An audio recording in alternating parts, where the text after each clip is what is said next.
Short answer, put a peg into the region here and animate it all about to effectively paint the emission of particles all over the place.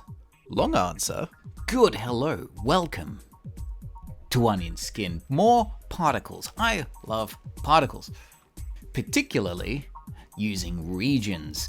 Today we're going to make these 3 different effects. Look how radically different they are from one another. They all in fact use the exact same principle.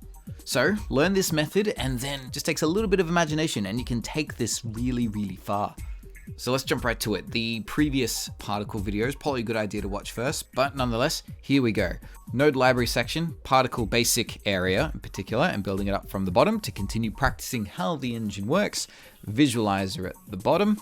Baker comes next. Particle system composite after that. The sprite emitter into there. And finally, a planar region into there. Our core system is ready.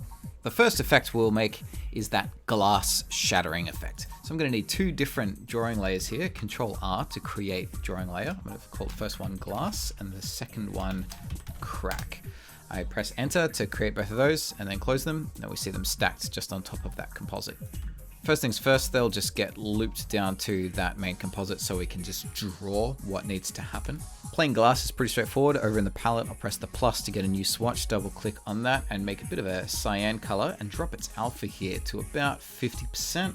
Get the rectangle tool and in tool properties at the bottom, you'll notice this red circle thing. That means auto fill. So if I drag down the whole stage, that will automatically fill with the same color. Pretty cool. Now I'm gonna go to the paint bucket tool here, click and hold on that and go down to the stroke tool. This draws invisible lines that are, like a pencil with a thickness level of 0. To be able to see those strokes, you press K on the keyboard. K is show strokes. So now if I draw some lines down like this, just a couple of spiky ones and all the way through it like there. You can see those blue lines, but if I press K, they are invisible. So this just gives us this just creates regions that our paint bucket can work with. So with this same cyan color from before, select that, press plus. So I get a new color that is based on the old one. So it's got the same level of transparency in particular. I'll crank this all the way up to a pure white, get my regular paint bucket and fill in those spots. There we go. So press K to turn off the show strokes. I might mess with the transparency of this a little bit or its brightness, do whatever you like. Now I shift my attention to the crack layer itself. This is going to require a brush. I'm going to use a bright white swatch that comes with the file. And in tool properties, there's this arrow here. I click on that to get the expanded properties for the brush. Minimum size is currently 20%. I want to pull that down to 0 and maximum size, I'm going to punch that up to 10. I can press very lightly and get it up to a decent thickness. I think I actually want a thickness of 15. Now I'm going to work through the first 4 frames or so, making a few different cracks. Now remember the particle system, we want to draw stuff towards the middle of the screen on 0, if you will. So down here on my timeline, I'm going to select the first 4 frames and then go to create new drawing. That creates 4 empty drawings that I can now draw in. And on the first frame, I'll head up to the top here and press the show grid. So now I can see exactly where 0 is. So as these cracks get generated as a particle, I'm going to have a lot of control over how and where they appear in the middle, right? Yeah. So cracks are really fun to draw because you start with a light-handed loose line, get a little bit thicker towards the middle, and embrace the tremor, let your hand get wiggly. Lean into it. That does some of the work for you.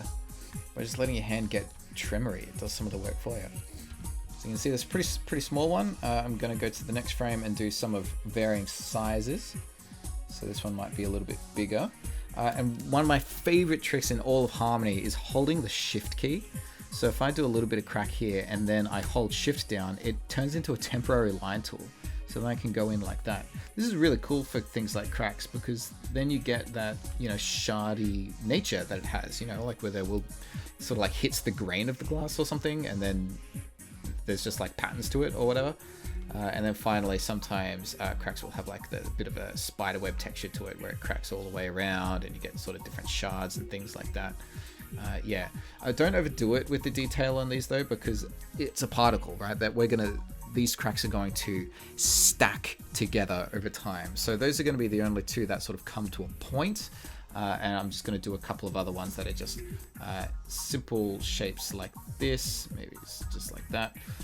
And one more that's just kind of and then maybe this one is just going to be a single line that sort of cuts through the middle like that in a straight line.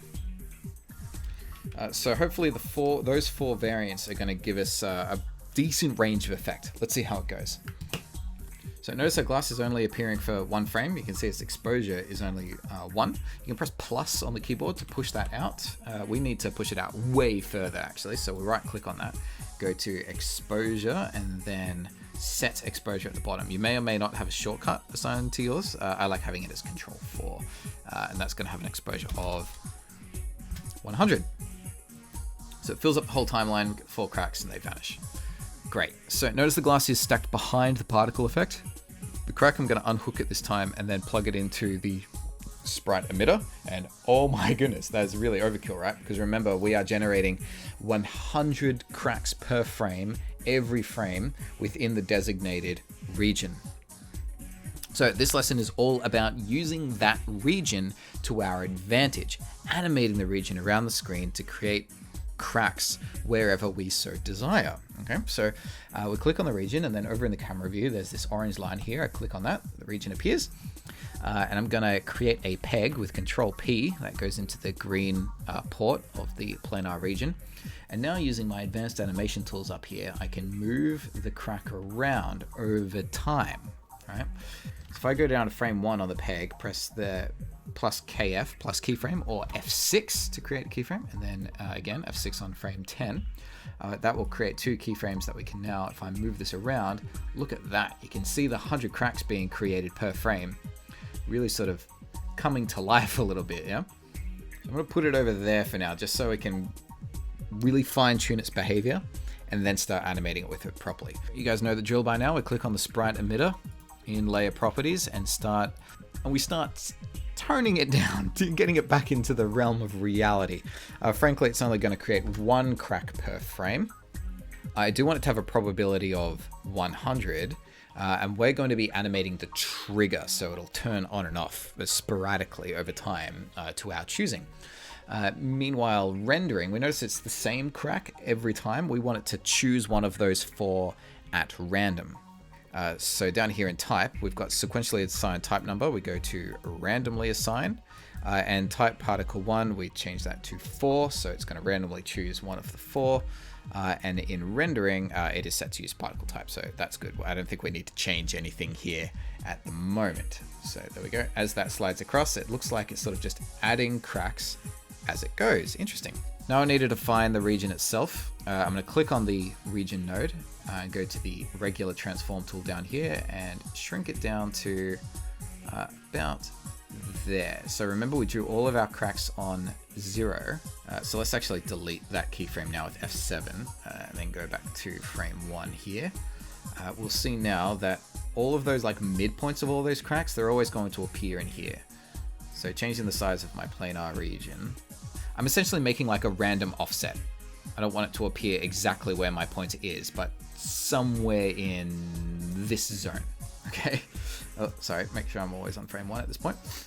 Here's where the fun begins. So I'm going to come back out to frame 10 at this time because there's a few more things I want to set up in initial parameters particular, because like we've only got 4 cracks. We want it to appear a little bit more random than that. So maximum initial rotation, this is a degrees setting. So if I was to type in 360, you know, it can appear anywhere within a full rotation. So that means it's now got a range of 0 degrees to 360. A crack can appear at any angle, but it will never turn after it has appeared. It just chooses a starting. Yeah.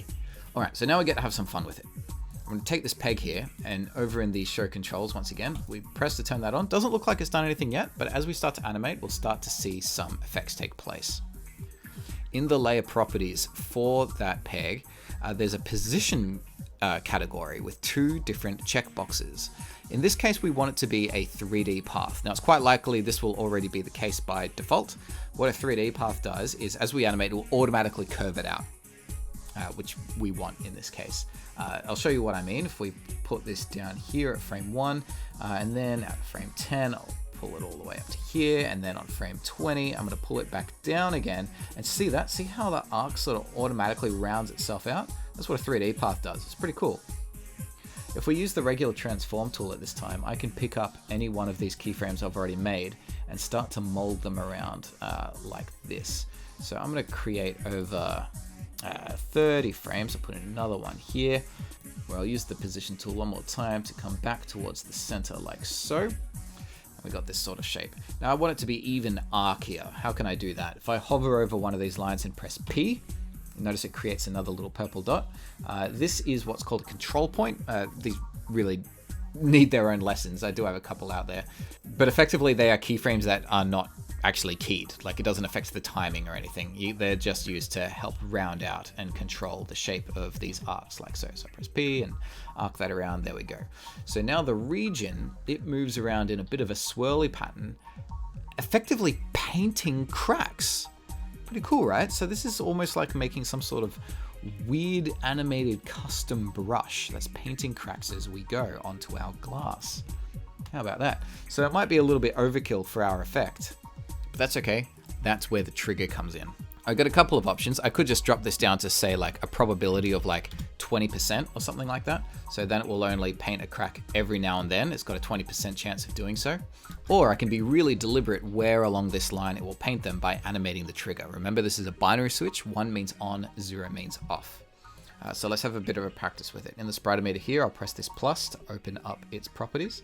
And then in the very bottom left, there's these 3 buttons. I press the one in the middle, and then I can see the actual parameters themselves. So trigger, currently 1, it is on, right? So over here on the left, there's a plus that will add keyframes for that particular trigger. And at the moment, I actually want it to be off to start, and I'll move it along a few frames. Around here, I want it to turn on, so I animate that to 1. Oh, notice that this is automatically tweened itself. It interpolates between 1 and 0. Oh, forget about that. So it'll move up to here and then start generating cracks as it goes. So hopefully imagination is starting to bubble up on how you could use this, right? Have particles turn on and off as they fly. So I'm going to have that on for a couple of frames, and then I'll turn it back off again here. And then it won't fire for a little bit. So notice that these are interpolated at the moment, like they got tweens on. It's trying to tween between a binary, 0 and 1. Like, it can't do it. So we actually need to turn this off. So select these, and up here there is remove motion. Otherwise, Control L is the shortcut for that. That removes the interpolation. We'll probably need to do this again at the end. Otherwise, keep an eye out for this button here. If that is on, then you won't create any extra interpolation. If you don't have that button, sorry, I feel like I'm going down so many weird tangents just to explain these concepts, but you can find it by right-clicking, going to Customize, and then you get this ridiculous list of all this stuff. And it should be somewhere in the left-hand side here. Go find it, you press this arrow, and then it goes over, you press apply, blah, blah, blah, blah. Stuff for another day. Anyway, so then it's going to paint cracks for a few frames, and then it will stop. So you can see how like the different cracks sort of like connect up to one another and creates different effects. So that'll be off for a bit, and then animate it back on, leave it on for a few frames, turn it back off again.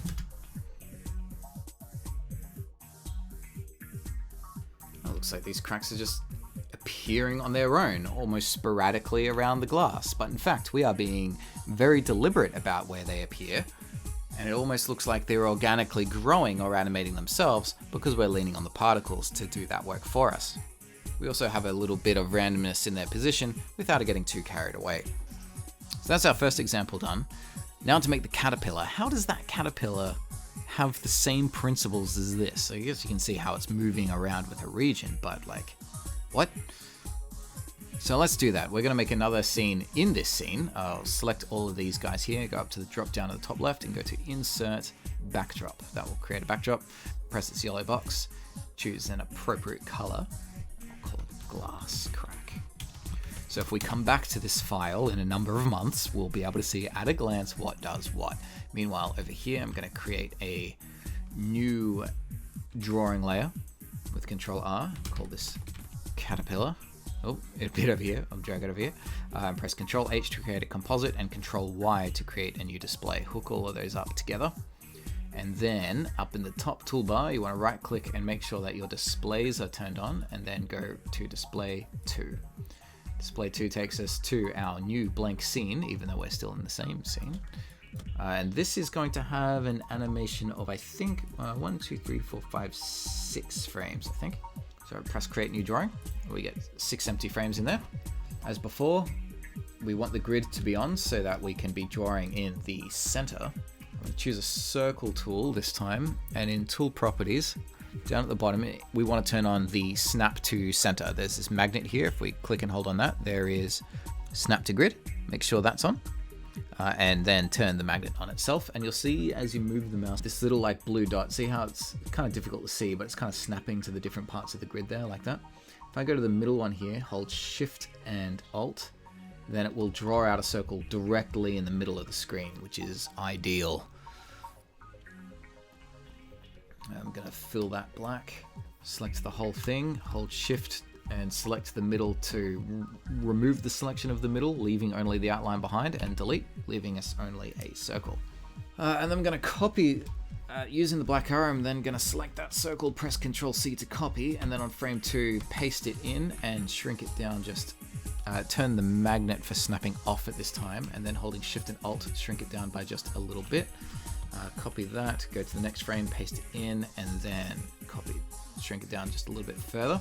So this is why it's important that we created the frames first, because early issues that some people hit with Harmony is not realizing that drawings get recycled, and like if you scale this down, it might actually scale down all of them and whatever. So here we're just sort of being cautious that that's not going to happen.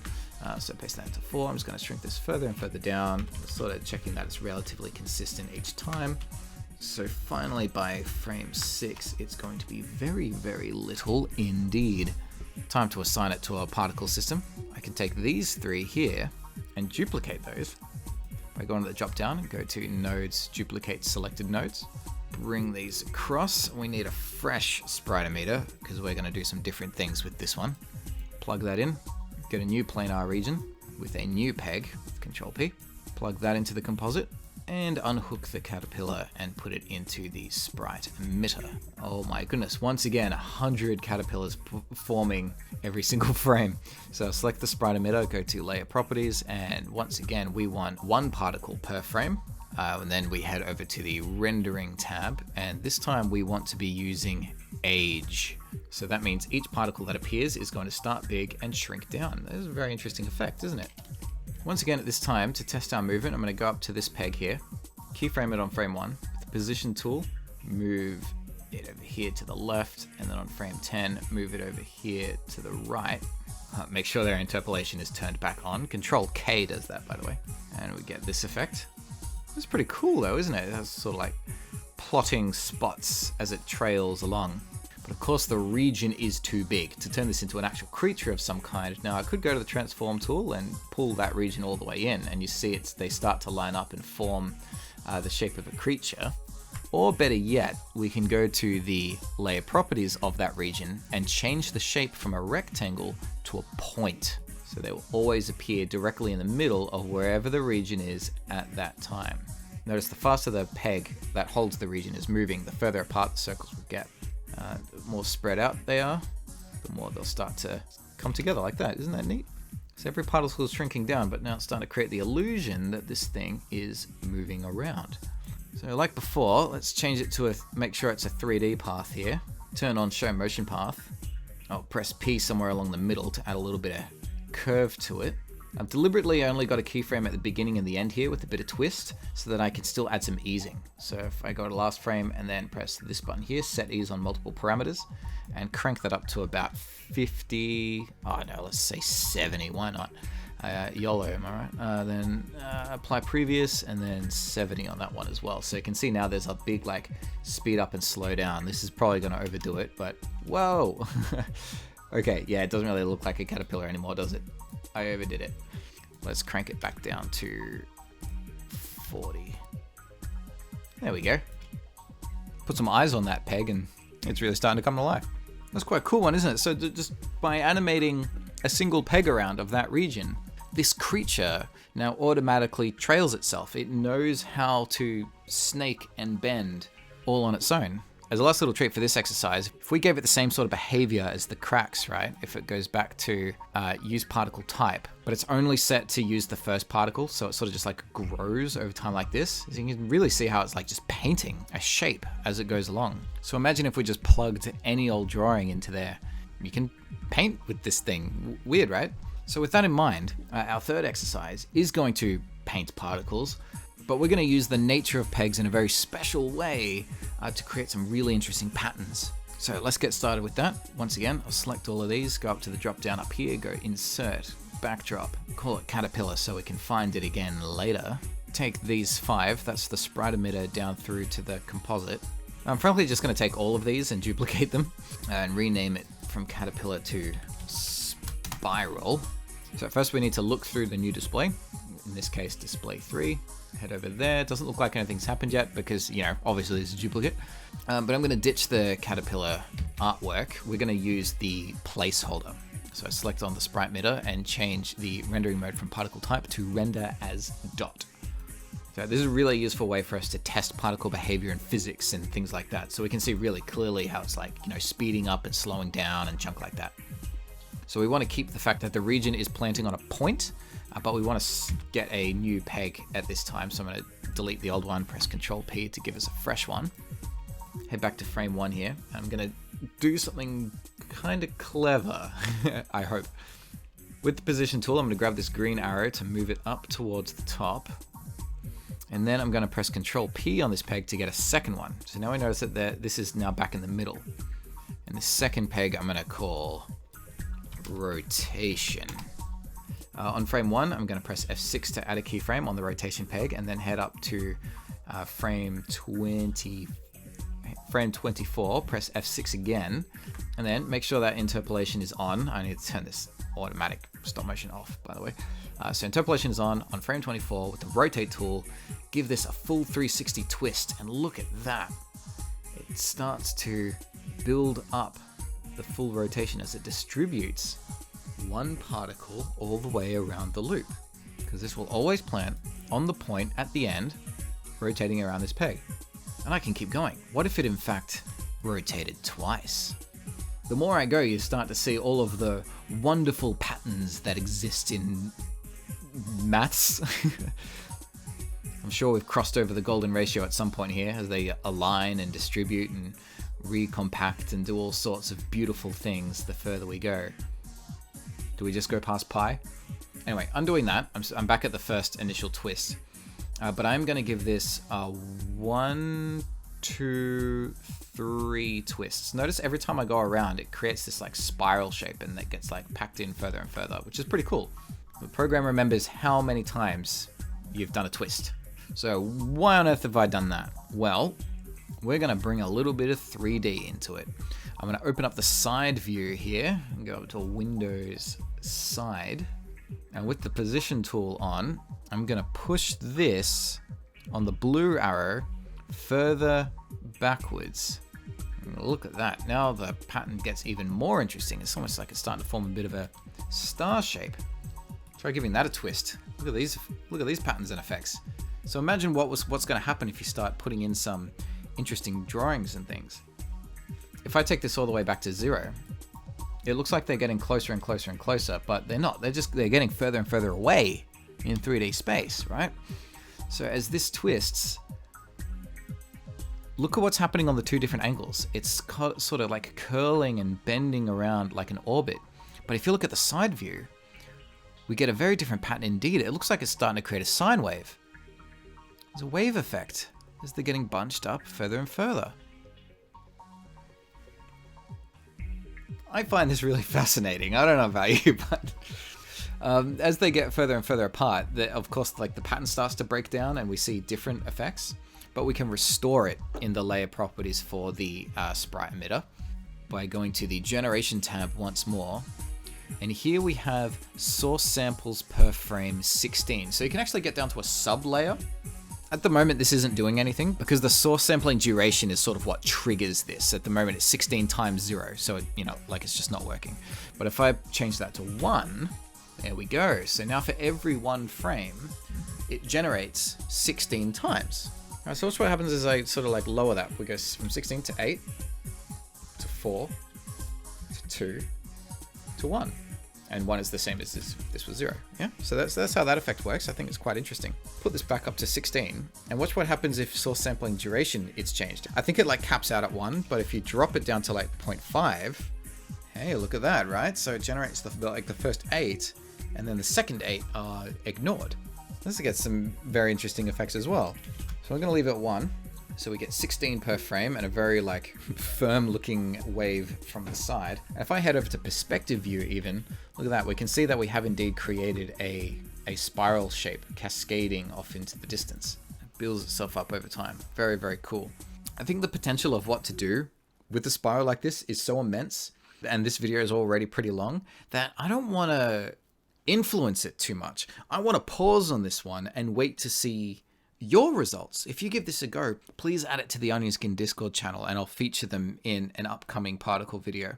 Maybe I'll explore this spiral shape a little bit more too. But isn't that interesting, like how many different effects you can get out of just moving the planar region around and then, you know, combining that with the nature of how pegs work and stacking movements on top of movements. So please send me your results. Next time though, we're going to have our first introduction to some of the physics modifiers of the particle engine. So have a look at these: gravity, explosion, orbit, velocity. I'll probably have like a video dedicated to each one so you can sort of see how they work in isolation before we start to combine them together to create some like really weird stuff. For now though, here is a spiral effect with colored circles, and then I added a blur at the end to try and like fuse them together into one cohesive blob. And this one that you would have seen earlier, same sort of principle but with glowing rotating sticks cascading off into the distance in 3D space, and the camera then like pans down through it as well. Both of these, along with all of the other examples you've seen today, the working files are available on the Patreon as always. These are quite fun ones to have a tinker around with as well. So like I tried tilting the camera up from above and ended up with this effect. Pretty cool, right? So if you do have a crack at any particle effects, whether or not it's with these working files, could be completely your own creation, please consider visiting the Onionskin Discord and sharing it with the rest of us there. Here's a couple of fun ones that have been submitted so far. Got this one by Lucas Satin, which has gone a bit ahead. It's using the gravity and combined use of the matte resize and a quake, which I think is really nice. Howling Mad Fox Hatter has done this snow effect. And PenFun has made this really interesting one with two different systems, speed lines and what are these worm parasite things? I don't know. Lots of cool creativity going on. Okay, bye.